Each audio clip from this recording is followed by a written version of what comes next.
Economics and Finance at HSC, Miss Victoria Pralic. So she's going to guide you in writing a strong motivation letter.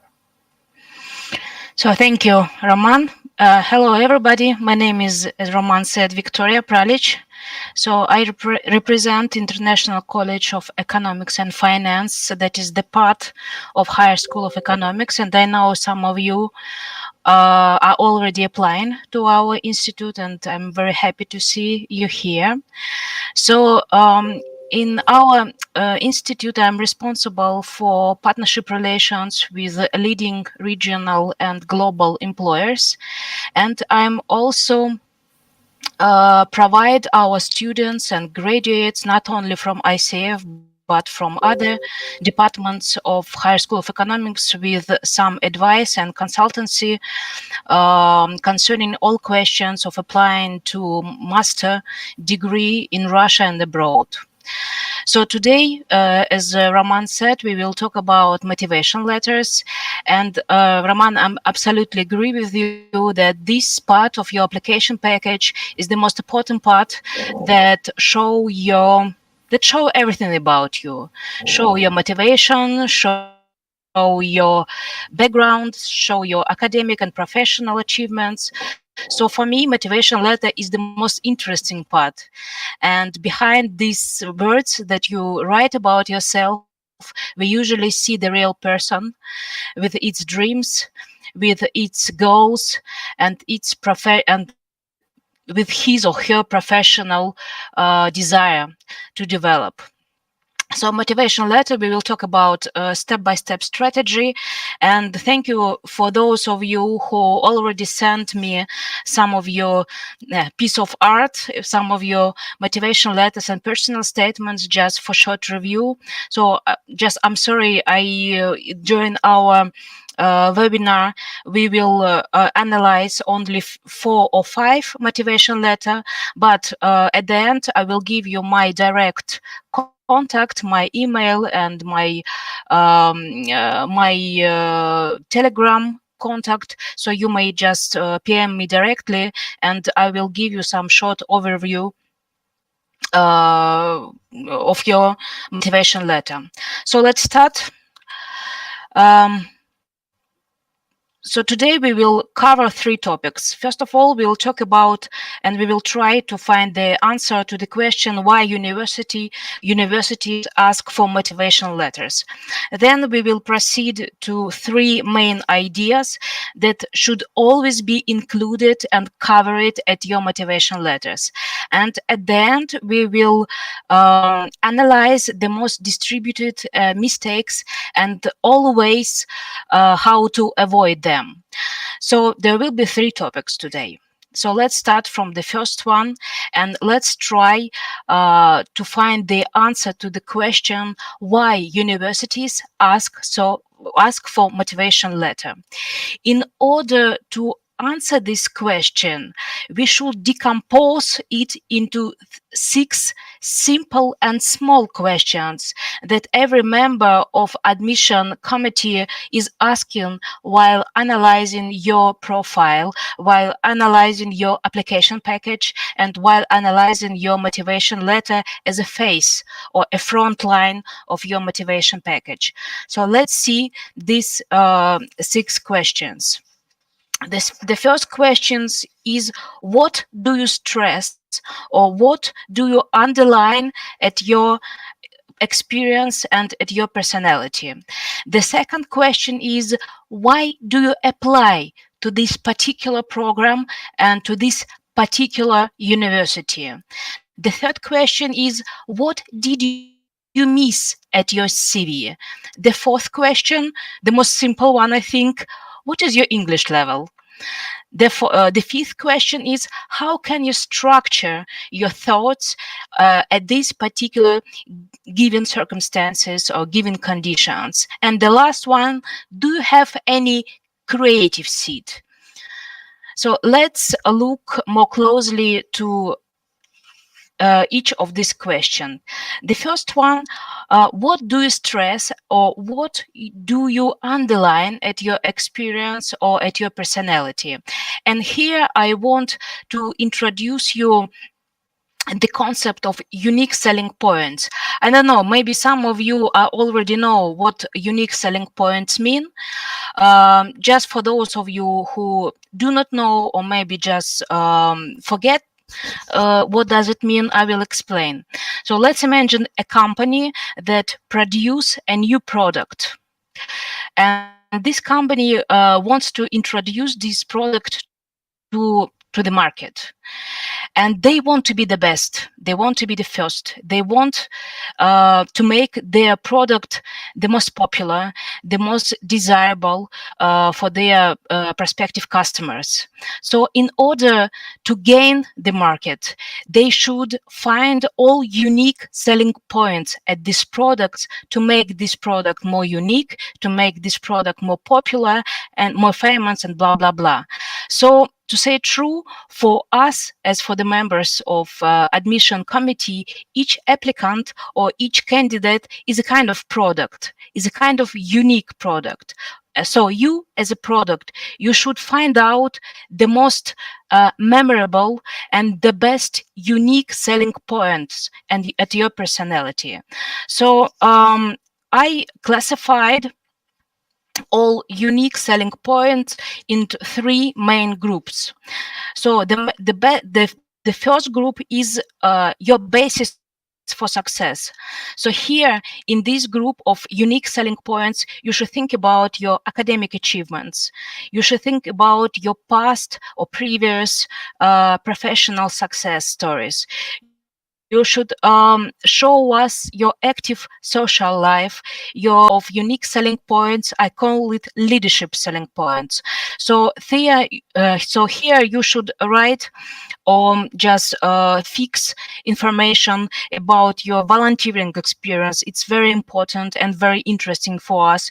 You should write about your proactive social position and attitude. And I was very happy to see this proactive position and attitude at those motivation letters that you sent to me.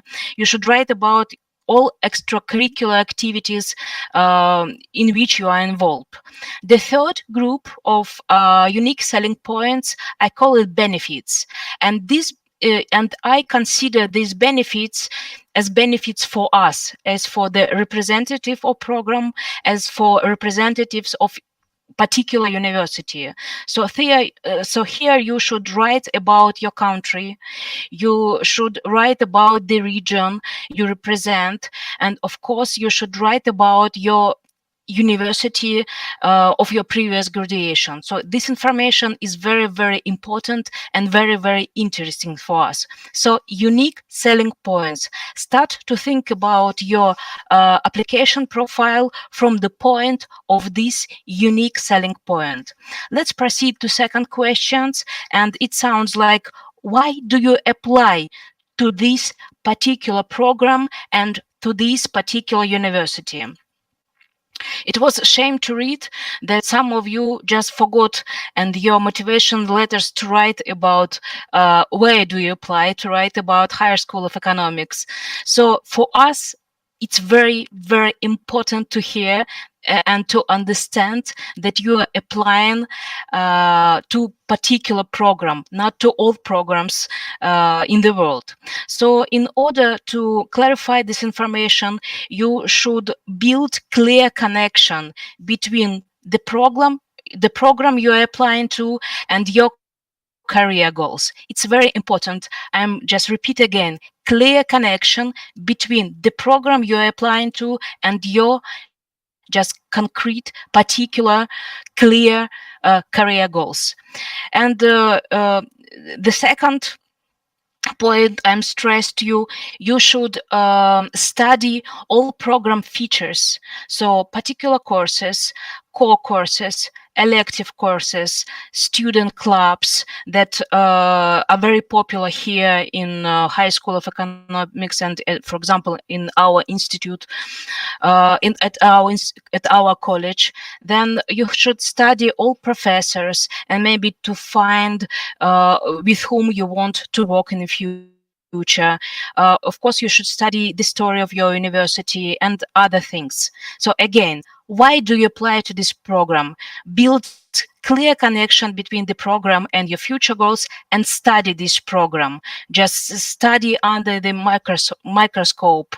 So find all particular features of the program that will be really important to you and really interesting to you, and prove us that these features are interesting and important and valuable for you. The third question sounds like, what did you miss at your CV? And here just I write the only word called facts. So your CV is a kind of biographical structure of your previous experience, of your previous study experience, of course, and a structure of your achievements. But we want to see something under this structure, and this something called facts. I will talk about these facts later in my next question. So the next question is about what is your English level. So here it's very important for us to see that you have good level of grammar, vocabulary, that you have enough creating writing skills, so wording and simplicity. I think here just it's enough to talk about English language. The next question, it's very important question, is how can you structure your thoughts at these particular given conditions? So here we look really closely to the length of the text, to the logic and structure of the text, and what is the most important part, we look at the structure from the point of introduction, main idea, and conclusion. So for us, it's very important to see your text as consequences of introduction, main idea, and conclusion, and to see, in Russia we call it a kind of red line that is passing through all of these three parts. Once again, introduction, main idea, and conclusion. The last question, do you have any creative seed? So I should say that this question and this approach to your motivation letter is not really important, but those students, or sorry, those applicants or future students who have this creative seed, they will be always one step forward other applicants. So I will show, there was one motivation letter that Roman sent me, and it was really, really creative. It was written really creative. So I will show you. So try to tell your story at your motivation letter. Try to create a kind of plot at your motivation letter. Try to show us this main idea and this red line, as I told at my previous question. So try to combine all your thoughts and all your ideas and all your arguments. Why are you applying to this university? Why do you want to be admitted to this or that program? Try to combine it at one big plot and story. And from this point of view, your story and your motivation letter will look just really, really brilliant. So let's proceed to the second part.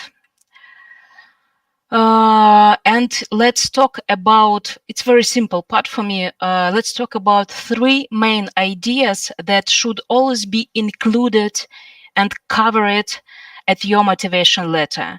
And these three main ideas, they form the structure of the whole motivation letter. And these main ideas should always be covered at every motivation letter. If you miss one of these idea, so your motivation letter will be not the good one. So here is the line with all these three main ideas. First idea, you should answer the question, who am I? So you should introduce yourself. You should describe yourself. You should show the most valuable, the strongest points at your profile. So just introduce who you are. Who am I? The second idea, you should always answer the questions why you need me, why you should take me, why I am so valuable for you, why do you need me? And don't be modest while answering this question. And the last question, why I need you. So you should answer and you should prove that you really need this program, and you should underline and stress all points why you are applying to this university, why you are applying to this particular program. So all reason should be included at the answer to this question. So once again, three main ideas that build the structure of your motivation letter. Who am I? Why you need me? And why do I need you? And in order to combine or to build all these ideas in one motivation letter, I advise you to work with, I call it a table of facts. So I think after this webinar, I don't know, maybe recording of this webinar will be sent to you. So just you can take this table as a template and use it just in the future. So table of facts. Working with this table will help you, first of all, to analyze all important and the most memorable facts from your past or previous academic and professional experience. And while analyzing all these facts, you will see, or you will single out the brightest facts from your experience. But before finding the brightest facts, you should write down all important facts. And what is more important, I advise you to classify all these facts into 5 groups. So first group is academic facts. Just think about all your academic achievements and put description of these achievements into this table. Then just pay attention. It's not enough to write or to fix these achievements. You should write a conclusion to each of these achievements. I mean, academic achievement and professional achievement and leadership achievement. For us, it's very important not only to see the description. So what did you do? So what have